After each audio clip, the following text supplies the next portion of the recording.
More than 100 officers from all over the U.S. are biking or riding a motorcycle to Washington, D.C. to honor the fallen.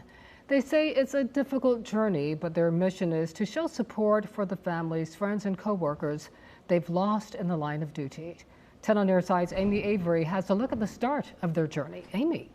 Regina, Town Point Park was painted in blue this morning as 100 officers on bikes, 30 motorcycle officers, and 60 support units headed north, hoping to make it to D.C. by Sunday.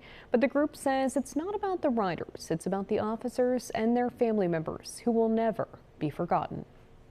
It's very healing to be around people who want to honor my husband. Kimberly Wagner is one of the many survivors. She's a family member whose husband never came home.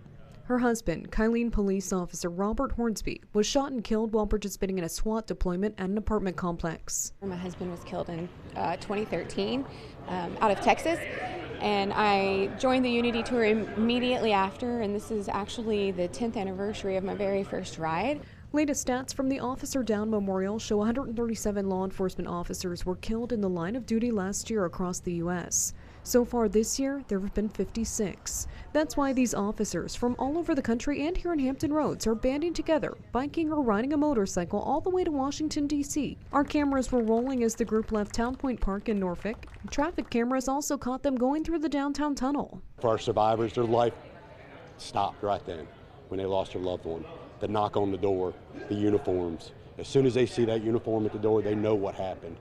In Hampton Roads, one of the most recent officer deaths was in 2020. That's when Newport News police officer Katie Thine was killed in the line of duty when she was dragged by a car during a traffic stop. Last summer, Vernon Green was sentenced to 50 years in this case. Officers like retired South Carolina State Trooper Russell Thompson say in addition to the officers, it's about the families too. You know, years have passed by. It may be 2 years, it could be 15 years, it could be 20 years, but we will not forget our fallen brothers and sisters. Now, the main purpose is to raise awareness, but officers also work to raise money for the National Law Enforcement Officers Memorial and Museum. The last leg of their journey ends at the memorial in D.C.